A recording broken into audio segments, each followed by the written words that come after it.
If a woman believes herself to be equal while wearing the veil, should we doubt that?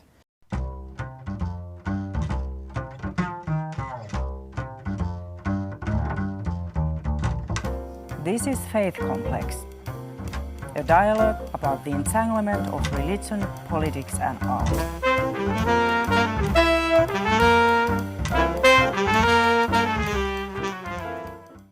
Hello, I'm Sarah Feinberg of Georgetown University, sitting in for Jacques Berliner-Blot, and you're watching Faith Complex.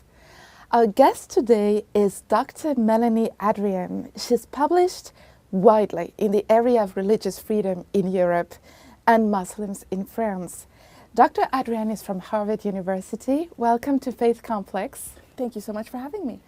There's been so much debate about the headscarf in the past decade. Could you give us a little bit of background to this debate? Yes, it's certainly true. There's been a lot of debate around the headscarf, and it started really in the 1998-1989 school year. And that is when in a local suburb of Paris, two young Muslim girls came to school wearing the headscarf.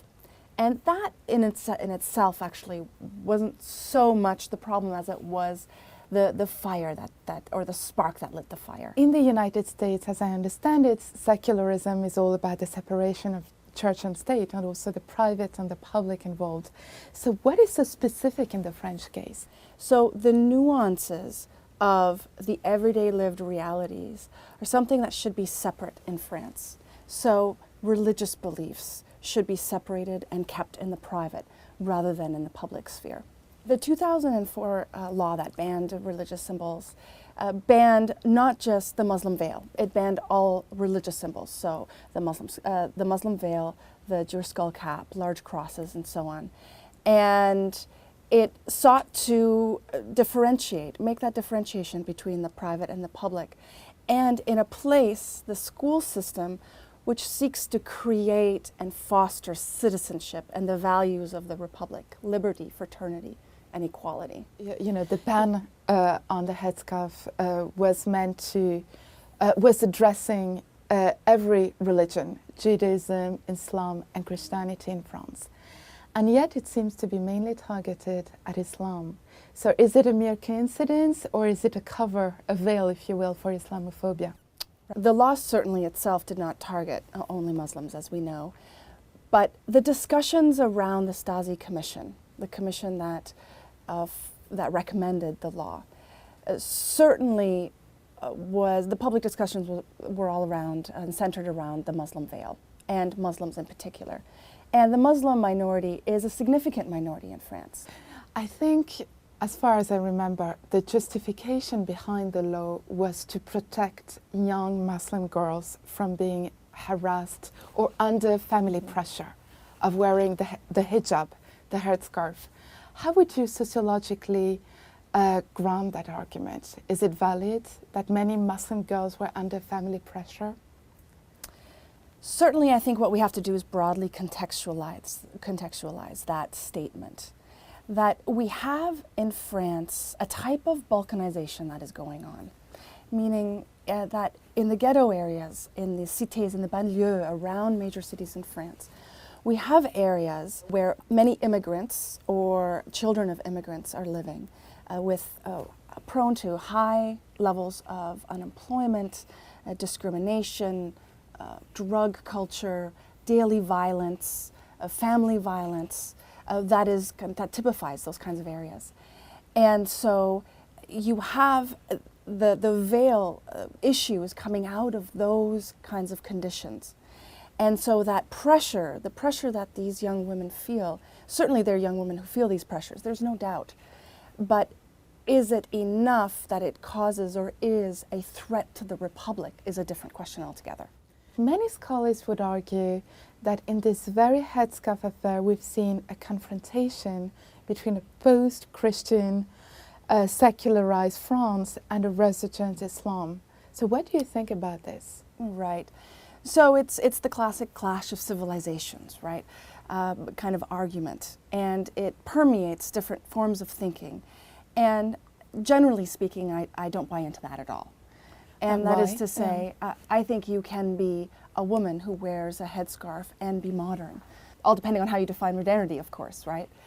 Can you be a woman who believes in equality and the headscarf?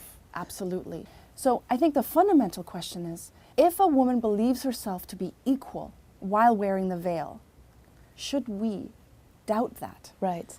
Let's step back a little bit and address the larger European context. Yeah. Where does France stand in terms of the European Court of Human Rights compared to Germany and the UK, for example? Yeah. Well, in fact, the European Court of Human Rights was really important in the creation of the 2004 law. The European Court of Human Rights, the President came to advise the Stasi Commission on the creation, potential creation of a law. And so and it was mainly because of that that the Commission was persuaded, as well as some of the testimonies.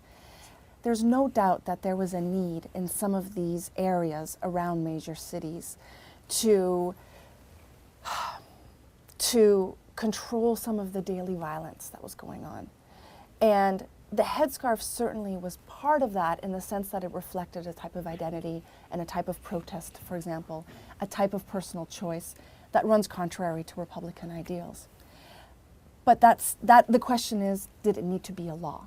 That was my question, and other scholars who worry about religious freedom and the decline of religious freedom in Europe. As I understand you strongly oppose the ban on the headscarf.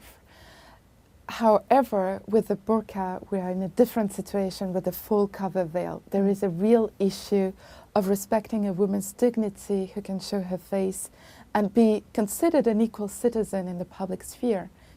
Well, here's where I think we need to contrast the situation around the veil and the burqa. The veil came out of a time of reflection where there was this intense conflict. What do we do? How do we help these local principals and teachers and families understand what it means to live in France? And where can laïcité draw the boundaries? And so the Stasi Commission looked not just at schools, they looked at hospitals, they looked at jails, they looked at the public sphere more generally. And they said, you know, we really have to accommodate religious minorities in the following ways. And they had many recommendations. Only one of those recommendations was acted on. Only one. And with swiftness. And within 3 months of the Stasi Commission report being published, the law banning religious symbols in public schools was passed to overwhelming support in the National Assembly.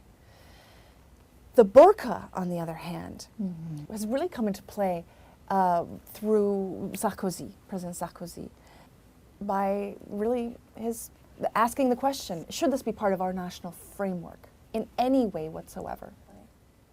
I value the right to religious freedom, and I value a woman's choice to express her religiosity in ways that don't harm others or themselves. Would you think that there is no Islamist threat at all in France? Do you think that this threat is not relevant at all? I think it is relevant. And I think we shouldn't, scholars like myself, actually often undermine that threat by reducing it to something peripheral to what's going on. And surely we shouldn't dismiss them. I think there is a threat. And I think we need to think very carefully about the associations that we make between that threat and the wider Muslim communities. Thank you. Merci, Dr. Adrian. Thank you so much for having me. It's been a pleasure.